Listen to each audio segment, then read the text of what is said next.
안녕하세요. 반갑습니다. 미치고 김 박사입니다. 안녕하세요. 리치고의 김기원입니다.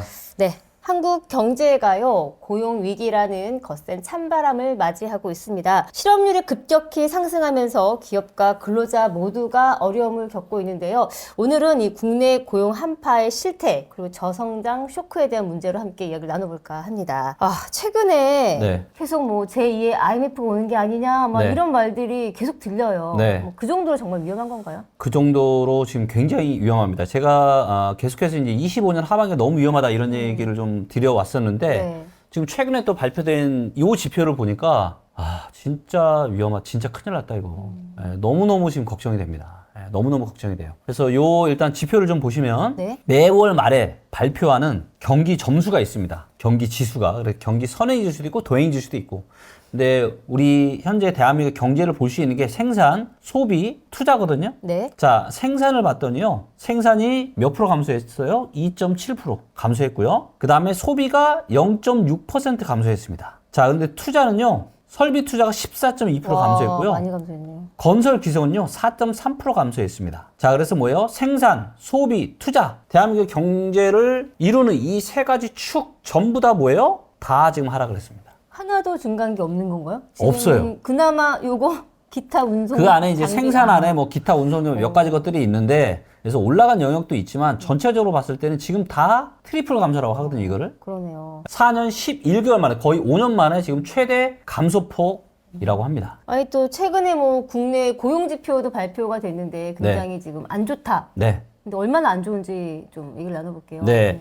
자, 여기 이제 보시면은 지금 건설업, 제조업 쪽으로 지금 고용 한파가 굉장히 계속되고 있습니다. 더군다나 지금 청년들, 일하는 청년이요, 50만 명이에요, 지금. 50만 명. 역대 최대입니다. 그리고 실업자는 94만 명이고요. 작년보다 2만 5천 명 늘었습니다. 네. 청년 실업자는 지금 5천 명 증가하고 실업률은 7%. 그래서 지금 와, 통계 집계 심각한데? 이후에요. 네. 지금 이제 청년 인구가 줄어들고 있잖아요. 네네. 그런데 2003년, 즉 지난 23년 동안 통계를 집계한 이후로 처음으로 50만 명이 넘어선 거예요. 그러니까 인구도 작은데 이만큼 늘었다라는 거는요. 네. 사상 처음이라는 건 정말로 지금 상황이 너무너무 지금 심각하다라는 겁니다. 아니 저 좀 재밌는 얘기긴 재밌다고 한 표현은 그렇지만 제가 네. 들은 얘기인데 저 이제 아는 선배 자녀분이 있는데 이제 네. 이번에 20살이 돼서 아르바이트를 구하는데 아르바이트 면접을 보고 떨어지기도 한다는 거예요. 네. 일을 아르바이트를 구하기 너무 힘들다고. 아르바이트 구하기 힘들죠. 네. 왜냐하면 자영업자분들이 너무 힘들다 보니까 알바 쓸 돈도 없는 거예요, 지금. 네, 그래서 지금 어떻게 하는지 아세요? 쪼개기 알바를 안 쓰면 지금 바보다. 쪼개기 알바? 쪼개기 알바. 어. 그러니까 뭐냐면은 하루에 2-3시간만 일하는 거예요. 초단기. 그래서 정말로 지금 상황이 굉장히 지금 심각한 거죠. 이제 네. 고용주 입장에서는 장기로 아르바이트를 고용해버리면 네. 이제 그거에 대한 뭔가 좀 여러 가지가 맞아요. 부과가 되다 보니까 그렇죠. 이걸 시간별로 쪼개가지고 그렇죠. 하는 거네요. 더군다나 또 저는 이것도 정부의 잘못된 정책이라고 봅니다. 뭐냐면 실업급여 이거. 실업급여를 주다 보니까 그냥 일 안 하고 먹고 사는 이런 젊은 사람들이 너무 그러니까 판을 그렇게 만들어 버린 거예요. 열심히 뭔가 일하고 도전하고 이런 문화가 아니라 실업급여 주네? 조금 일하고 좀 쉬어버리고 이런 걸 악용하는 사람들도 있단 말이에요, 지금. 경제가 아니, 이렇게 어려운데. 실업급여 지급액도 지금 뭐 1조 원이 넘었다라고 하던데 네. 그만큼 이제 일을 못하는 경우도 있고 안 하는 네. 경우도 하고 쉬는 경우도 있는 거겠지만 그렇죠. 네, 그런 거겠죠. 네, 그래서 여기 이제 보시면 실업급여가 지금 1조 원이 넘어섰습니다. 네, 그리고 지금 고용보험 상시 가입자가 전년 동월 대비해서 지금 15만 명이 증가했습니다. 그리고 이건 뭐예요? 지금 21년 만에 가장 낮은 폭. 네, 즉 일자리의 증가폭이 그만큼 지금 없다라는 겁니다. 역대급으로. 21년 만에 여러분들 21년 만 지금 21년이면은 지금 2004년하고 비교하는 거잖아요. 그쵸. 그만큼 지금 상황이 너무너무 심각한 거고요. 이걸 데이터로 보잖아요. 자, 구직급여 신청자 수를 보면은 어때요? 25년 2월 달 굉장히 많죠. 네. 네, 굉장히 많고요.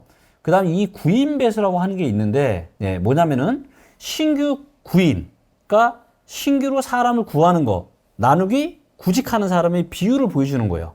그러니까 이 비율이 이제 보시면은 22년, 23년, 24년, 25년 계속 어떻게 되고 있어요? 뚝뚝뚝 떨어지고 있죠. 22년 불과 한 3년 전만 해도 거의 0.7이었어요. 근데 지금 0.4.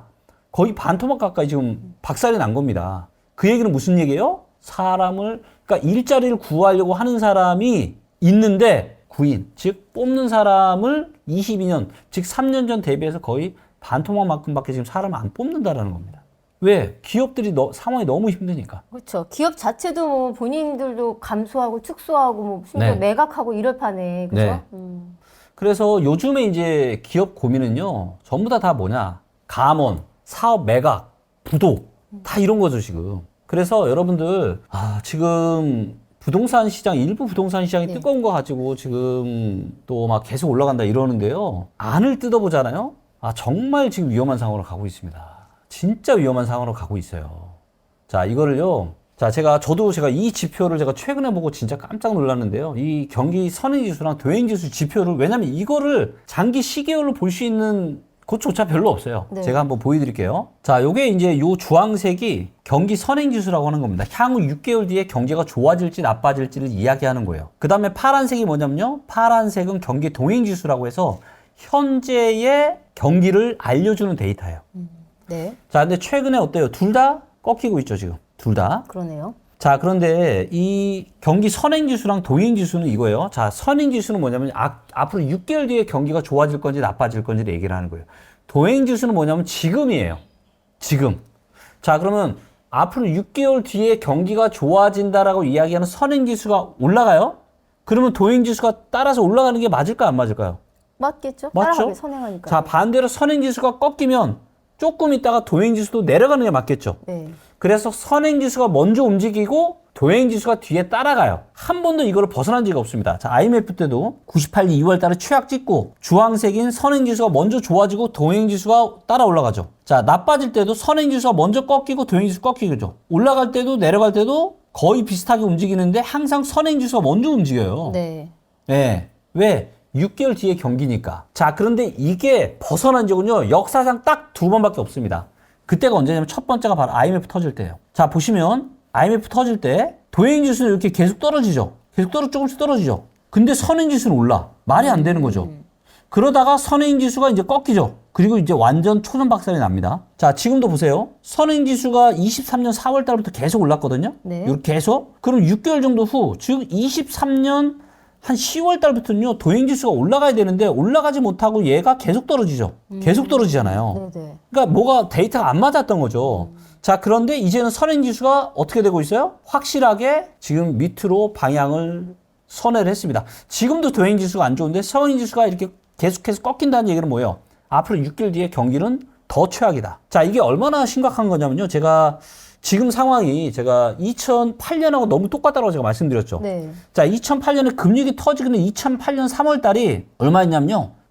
도행지수가 1월 달로 비교를 해야 됐네요. 102였습니다. 102. 굉장히 높았죠? 네. 근데 선행지수는 이미 약간 꺾이고 있었어요. 자, 그런데 지금은요. 98이에요.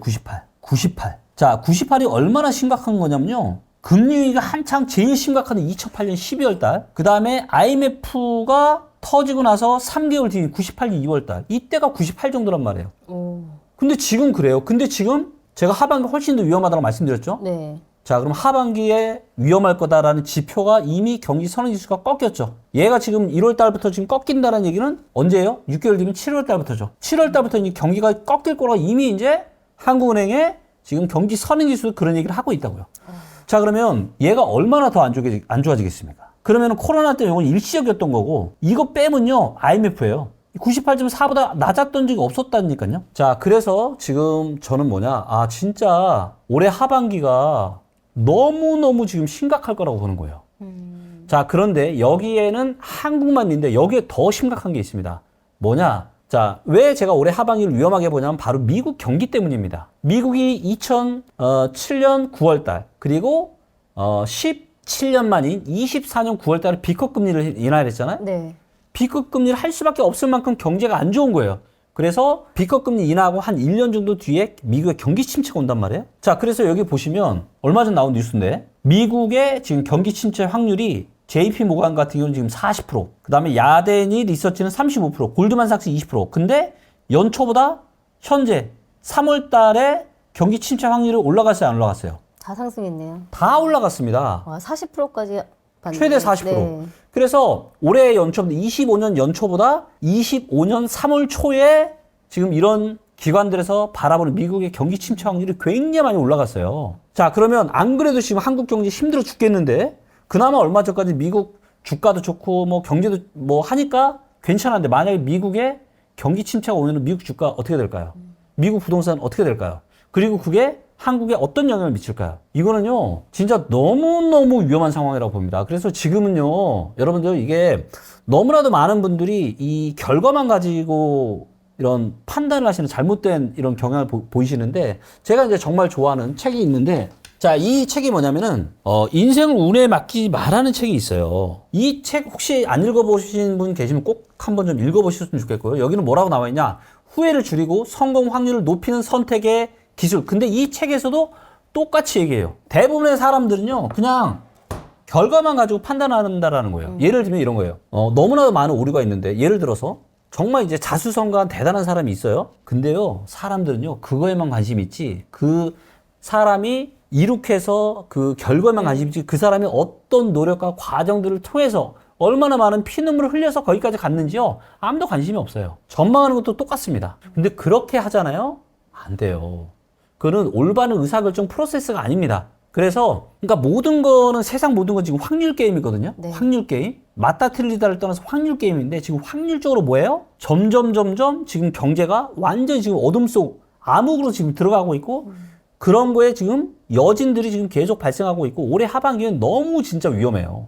거기에 이거를 명확하게 보여주는 가장 최종 지표가 뭐냐? 바로 환율인데. 네. 자, 보시면 미국이 비커금리 인하하기 전에 환율이 이렇게 떨어졌습니다. 즉, 환율은 뭐냐면요, 그 나라의 국력이라고 생각합니다, 저는. 그 나라의 국력, 그 나라의 힘. 자, 환율이 떨어진다는 얘기는 뭐예요? 대한민국 경제가 좋다라는 겁니다. 한국 돈의 가치가 높은 거예요.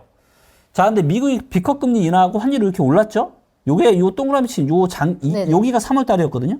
이때가 2008년 3월 달?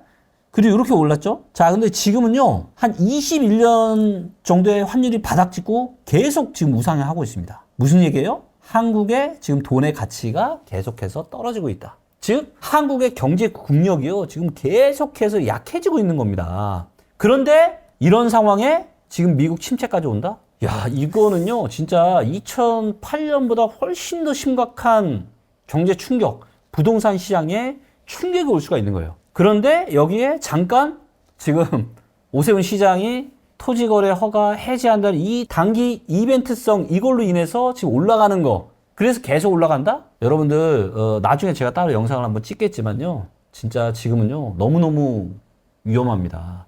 남들이 열광할 때는 오히려 못 팔았던 걸 정말 팔기 좋은 시기인 거지, 좋은 시기가 아니에요. 남들이 열광할 때 투자했다가 재미 본 적 있어요? 없어요. 여러분들, 제가 정말 사심 없이 진짜 진심으로 드리는 얘기다. 왜냐면 제가 금융위기 때 어려워봤던 경험이 있어요. 그게 얼마나 고통스럽고 아픈, 그리고 나와 내 가족들까지 영향을 다 미치잖아요. 여러분들, 지금은 무슨 막 열광해가지고 코인이니 주식이니 지금 서울 부동산에 투자할 그럴 때가 절대로 아니에요.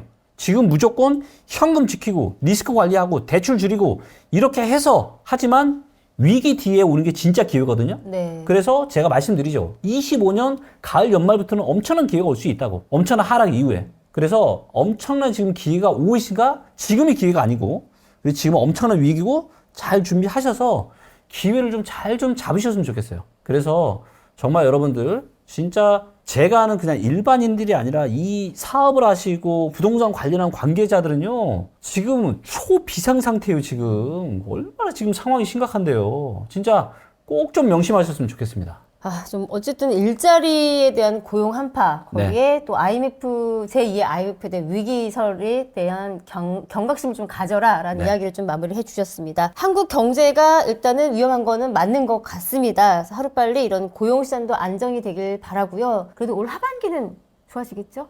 아니요, 안 좋아지죠. 이렇게 하반기에도 좋아지기 쉽지 않아요. 그러니까 하반기에 엄청난 폭락이 와서 자산의 가치가 본질적인 가치보다 굉장히 많이 떨어질 거예요. 그리고 그때가 뭐예요? 무릎 미치고 그때가 오히려 기회다. 투자 현금 갖고 있는 사람들한테는 엄청난 기회가 오는 거예요. 알겠습니다. 네, 이번 영상 여기서 마무리하도록 하겠습니다. 영상 좋으셨다면 좋아요, 댓글, 구독, 알림 설정까지 함께 해주길 바라겠습니다. 감사합니다.